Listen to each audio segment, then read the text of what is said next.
صباح الخير، ازيكم؟ زي ما وعدتكم بقى او قلت لكم في فيديو قبل كده ان انا هبقى اصور لكم الشارع الجانبي او الشارع الفرعي اللي انا لما بحب كده اروح الشغل واتمشى على رجليا بمشي منه. ده شارع كده او طريق مختصر جنب البيت عندي على طول، يعني بطلع منه على طول، بفضل بقى ماشية طول كده واخدة في وشي وماشية لحد لما بطلع على الشارع الرئيسي. طبعا في الفيديو ده هنشوف أجزاء كده من الشارع الرئيسي، والناس الشراقوة بقى اللي معانا أو اللي تبعنا، نشوف مين فيهم هيعرف المكان ده فين بالظبط في الشرقية. تمام.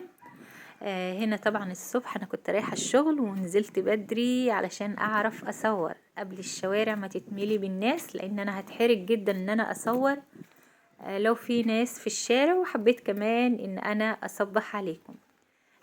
شوارع بسيطة جدا، لسه في بيوت بالطين على فكرة، ولسه في بيوت بسيطة جدا، ولسه في ناس طيبين كتير والله العظيم موجودين في الدنيا الحمد لله، مع ان برضو في ناس سيئة كتيرة موجودة. ودي طبعا طبيعة الحياة، فيها الخير وفيها الشر.